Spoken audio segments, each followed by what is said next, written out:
What's up, everybody? My name is Alan Ket. I'm here with Mir One at the Museum of Graffiti to celebrate his solo show. Mir, thank you for being with us. Man, thank you so much. What an honor. Metaphysical Surrealism. Totally incredible, mind-blowing for me and for everybody who's visited us. Tell us about that show. Yeah, being a graffiti artist, I've allowed myself to. I'm also just an artist from being a little kid. My mother was a painter, so I've just allowed myself to expand in different directions with this creative journey. And I've always been fascinated in metaphysics, cycles of reality, time, astrology, magic, mythology, history, politics, and higher consciousness, and to kind of bring all these roads together, find that crossroad intersection. That's been my goal. This metaphysical surrealism has been my vehicle that's really brought all this together. Now I'm able to I'm able to find the research that fascinates me, the inspiration. Even as a graffiti artist, I always did some weird third eye stuff, and I was always taking it to like some distant planet or some distant space other than the MTA bus and the scribed window, which I was so used to. I just was compelled to, I don't know, it's like big game hunting. I wanted to go deep into some mystery and hunt down some mythical beast and bring it back and share it with everyone. And you did it. I mean, the paintings are exactly that. Yeah, yeah. And so I want to ask you about some of these paintings, because when people come in, there's so much in each of the pieces. There's so many stories and layers to each of the pieces. And so if you could touch on some of that information, maybe let's talk about Destroy Your Illusions a bit, because Sure. that one really flips everybody out. And there's such a wide cast of characters in it. I tell everyone that was my psychotherapist during the 2-year lockdown. I would clock in each morning with that piece and sit there and absorb from just searching subject matter stories on these individuals, their likeness, getting their face, getting their personality, but just researching more into them as I was going through this with everyone else, as we all were experiencing a total different reality suddenly. And the anger, the confusion, and also the knowledge that I had remembered from previous that I refused to forget, like 9/11 or the LA riots, or whatever, even just digging into the assassination of JFK and all these traumatic experiences that Americans and humans go through. And if I didn't sit down and paint that piece, I would have lost my mind during that whole extravaganza. And so I wanted to create a piece that wasn't obvious. It wasn't like me complaining about it. It wasn't me saying this is good or this is bad. I wanted to create something like a mystery, a rabbit hole that would draw you in and pull you down in there and make you do some of the work too. And it really required your perspective and judgment to interpret the piece for yourself, is what I really dug about it, because I am known for being rather poignant and specific sometimes. And yeah, man, that's been a new fascination of mine, is kind of mixing the mystery up a little bit and making the people do some of the work to understand. Like you kind of have to be a little prepped. You got to know a little something before just looking at. Otherwise, you're just going to have a pure art experience. But there's other experiences I've encrypted in there I want you to have. Sure. I mean, the piece is a beautiful piece in and of itself, but the information that you're delivering is powerful. You have the glass, you have the table, transparent table. You have people at the table, people underneath the table. You have this light being warrior at the table. You have the pawns shackled.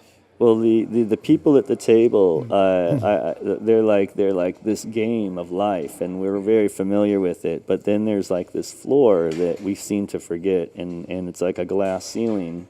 It is a kind of a barrier that, based on lots of different things, but we find ourselves in different places on this game.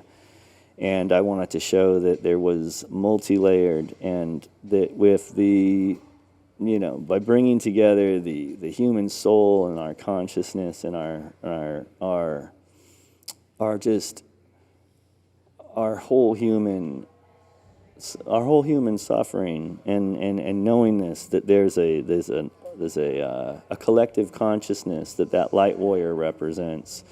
Everyone beneath the floor represents kind of a teacher or an influence that I've looked to for knowledge or for wisdom or for direction throughout this time period, and just inspiration in general. I'm just really blown away at the human spirit when they speak out against wrong, and they're willing to put themselves in a position of loss. Or subjective, or become subjected by the system just by speaking out.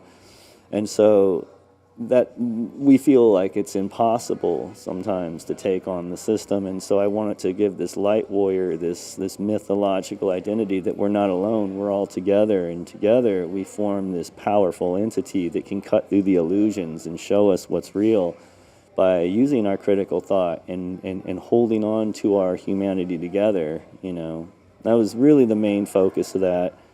I brought some other mythologies in. At the top, I have the sun being blocked out by the conceptual artist Marina Abramovich, and I'm using her as an example of the darkness, because she's kind of a dark witch, and her stuff is rather satanic and bizarre, and it leaves a lot of question open. So I wanted to use her as, well, for instance, if the world is the way it is because of what we believe, then it could be changed just that quickly, just by changing our belief system. And I see belief is an art. So I used the artist, the dark artist, to obscure Greta's vision, so that she only gets half the picture, and she becomes the spokesperson of this other entity. And it's all this encrypted, enfolded, buried kind of messagery that's in here that I'm talking about. And it's also, like I said too, it is also open for that specific piece, especially is open for everyone's interpretation too, because we're all experiencing it together. So I'm really curious what people think about it too, because it was their experience that went through it also. It's incredibly provocative. Yeah. Watching people engage with it, they find it to be humorous at times, and how you present Fauci or the Clintons. They find it sort of alarming in how you present Greta as almost not seeing the full picture. Kind of the sacrificial lamb. Exactly, the sacrificial lamb. And then it's also interesting watching people try to decipher who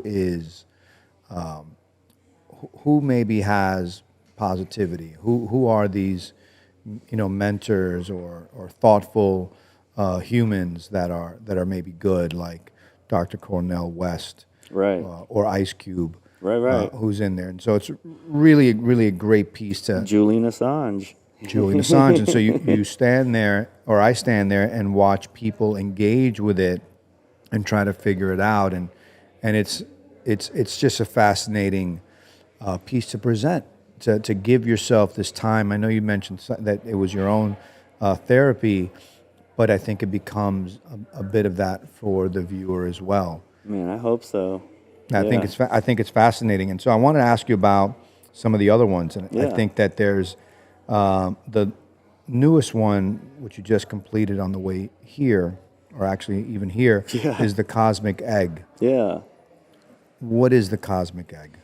It's called the Sky Dragon and the Cosmic Egg, and it is playing off of the original concept of mythology, like what is mythology and where did mythology come from and how do we use mythology, and some of the earliest mythos of our world that we can trace back to the Vedas and the ancient Sumerians, but pre-Sumerian, even up into what they call Scythia, which is Eurasia, and some of these ancient cultures believe that the universe was born in an egg, and it's a symbol that the sun and the moon and the humans came from this egg.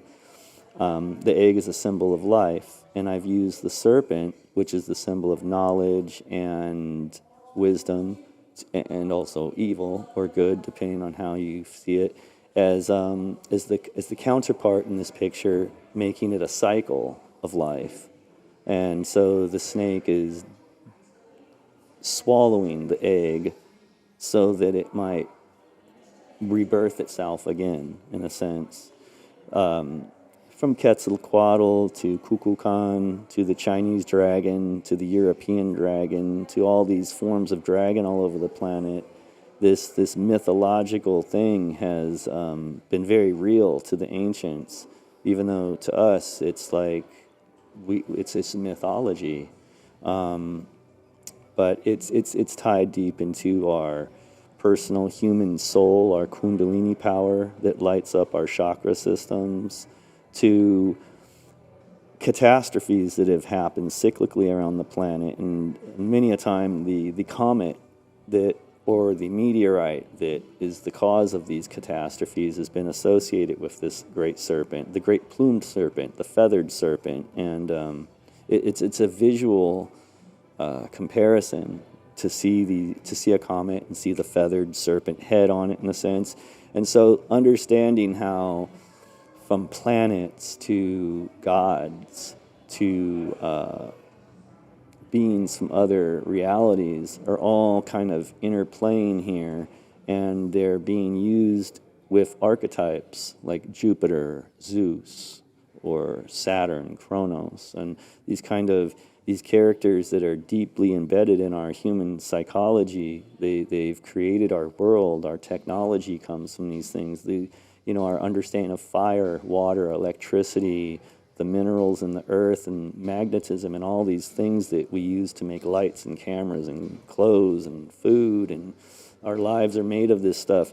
The mythos is buried deep in them already, and that to me is so fascinating that our educational system doesn't really embrace that knowledge any longer. And in fact, they go out of their way to bury it and to eradicate it from our knowledge. Yeah, I think in your paintings, you are sharing all this knowledge that isn't mainstream. It isn't taught in schools. It isn't. You really have to search for it and to sort of find a path to find all these different references you're talking about, from the Vedas, on and on and on and on. And I'm fascinated by your ability to tap into it and move from quote unquote mythology or ancient wisdom, from painting to painting to painting, and sort of revealing this ancient wisdom or this ancient knowledge.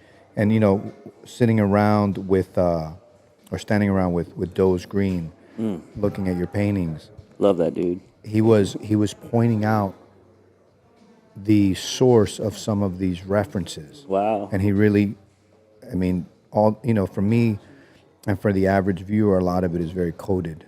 And you might think a cloud is just a cloud, but it's not. True. And so I want to ask you about the Younger Dryas and about that painting, because I think that one, along with the other ones, have these different stories and also these different beings in it. Can you tell us a little bit about that painting? Yeah, I'm super fascinated in it. I've been interested in Graham Hancock since I was younger, in his alternative versions of our ancient history and what that means for us now. And his one of his journeys was discovering that America was the source of some of this greatness, even though we don't have pyramids like Egypt or in Mexico, or like the Great Wall of China per se. That there is greatness here, and it's been hidden, and it's really that America is the site of a great catastrophe, a much greater one than the rest of the world may have experienced in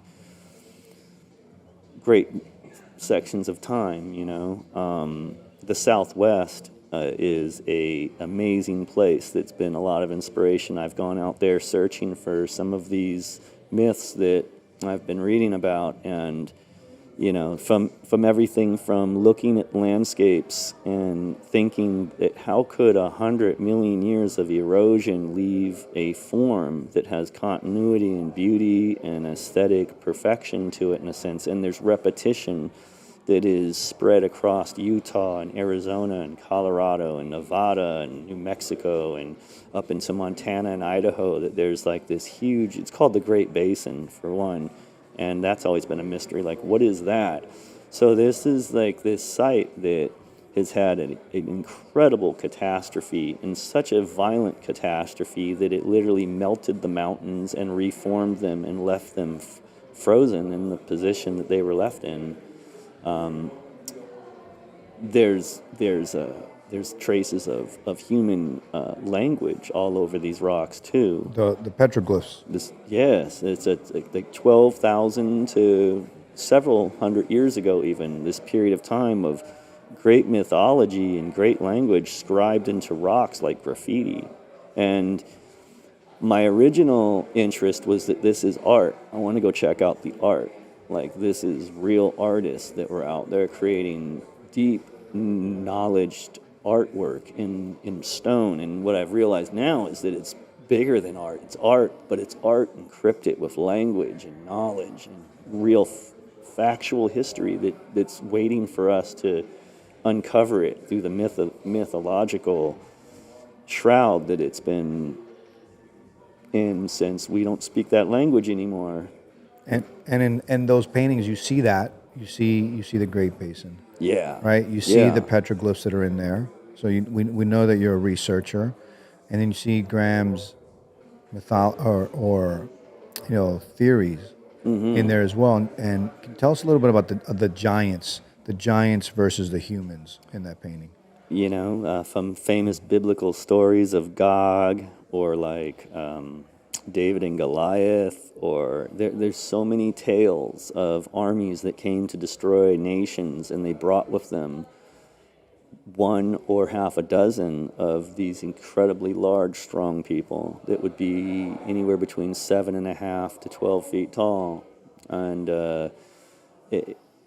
that was always, caught up in fairy tale for me as a child that I loved. I was fascinated, but the more I've dug into this, there's evidence all over the planet of that what we look like right now is not who we once were, and that catastrophes bring magnetic change to the world. That magnetic change would affect the size of our bodies based on the way the atmosphere and all this deep physics of how a body remains buoyant or under pressure. Like a dinosaur wouldn't be able to walk down the street right now because the atmosphere is too thin. They would break their hips and fall apart.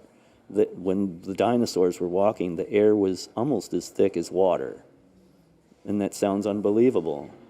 It may have been, actually, the world was more of a water world in some ways, but all of these factors are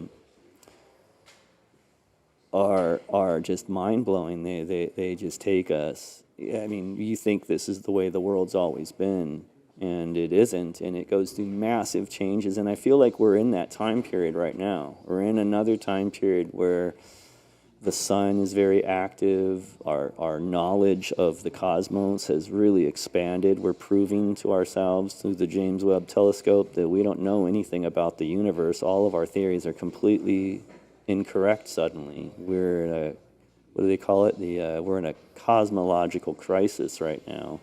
So it's a perfect time to do exploration and ask the bigger questions and push the envelope of what's acceptable to believe and talk about. And for those who hold the power of the conversation, it's kind of time for them to relinquish it because they're wrong and they've lied to us. So that's the big exciting inspiration that stems that graffiti artist in me is the that like, I'm not gonna do what you tell me. I'm gonna learn for myself. I'm not gonna believe what you tell me. I'm gonna inform myself. Or you have a rebel spirit. Absolutely. And so we see it in the paintings, and we're very thankful that you've been able to travel so far with these paintings to share it with us, Yeah. and to do the work, because it takes a lot. I know it takes so much to paint it, but it Yeah. also takes so much to do the work, to receive the information, Yeah.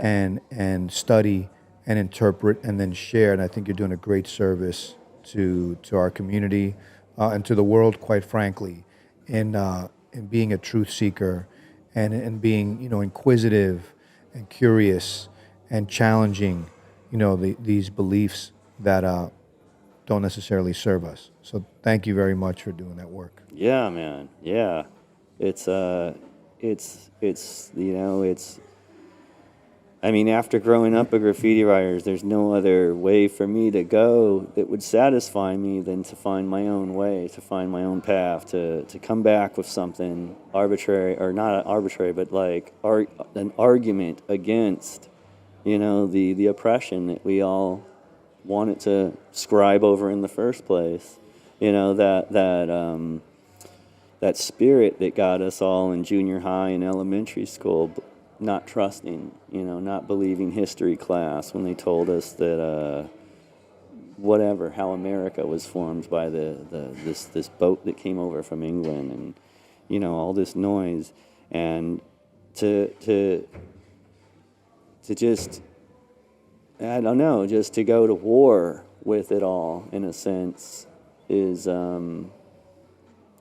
that's just what it's about for me in a lot of ways. Is it's a spiritual battle, it's an intellectual battle, it's a lifelong battle to just be free, and I think that's what it was for graffiti for me, was finding that freedom from school, from being told what to think, all the way to now, to give myself permission to seek out the art that I'm interested in, and express it the way I want to, without this, like, without being in a box. Well, look, I mean, you are in a place called the Museum of Graffiti, Yeah. created because of all the things that you stated, created as a counterculture place, as the antithesis of the stories or the messages that we were told as children, as teenagers, that this was bad, that this is not a good thing, that Right. if you were to participate in this,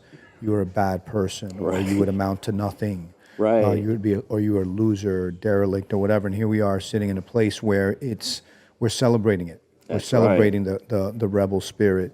We're celebrating the rule breakers, and these artists and vandals, and just radical thinkers that didn't listen to their parents, that didn't listen to their teachers, that didn't support them. And so I think your work obviously fits very well. The work that you do today as an adult, versus even with the work that all these people have been doing, and kids coming up. We serve as a space for sort of breaking that old narrative, and not allowing us to sort of fit in a box. And so I think the museum is very much aligned with your journey. Yeah. Because it's the journey of all these people, all these names on the wall, all these people that write on the wall, and that come and hang out with us, and that celebrate with us, and have been here with you over the weekend. Are they're starting to understand, and our work is to shift that consciousness, that thinking, from the very young age. We have classes here where we teach children how to do graffiti, how to do letters, and parents are bringing them in. So there's a shift that's happening. Yeah. Yeah. And we're very happy to be part of that shift. And now when these children come in, and these parents come in, and they see your paintings, it's going to further their shift, not just thinking about this world, but all of society and what we're all experiencing right now. So I'm excited and very, very happy to present your work to them, Yeah. for the next few months. It's going to be totally, it's going to totally radicalize a lot of people, which is great. I'm so excited. I mean, this is the greatest thing to be out here doing Art Basel and share this with the larger section of the art world. This big art party that comes to Miami here. It's so great. You know, the type of art I've done has always been it's been a double-edged sword for me. It gives me that uniqueness and that cutting edge and that counterculture, but it also it has at times distanced me from the source of the art world or from the from the official, from people that are just trying to sell art that goes with a couch and per se, and that world has been very tough for me. So to be here at the Museum of Graffiti during this whole thing is a real honor. Really appreciate this. It's like it's given me the chance to finally show everyone what I've been dying to share. So this is a great opportunity. I'm so grateful for this. I feel like now I'm ready to take it to the next level. And now that this has been seen, and yeah. We're very excited to be a part of the journey. We're very excited to witness this moment in your life, and to be able to do a little bit of work together towards this greater purpose that you obviously have on this planet. And so thank you very much Oh, for man. doing it. Yo, It's an thank honor you. to present it. It's an honor to have you here. It's an honor to present your work. We're incredibly happy, and I really encourage all of you that are listening to this to make their way down to Miami, to the Museum of Graffiti. Check out Metaphysical Surrealism by Mir One. You will not be disappointed. As a matter of fact, your minds will be blown, and we can't wait to have you come and see it. Yeah. Here, thank you very much. Yes, thank you. Peace. Peace.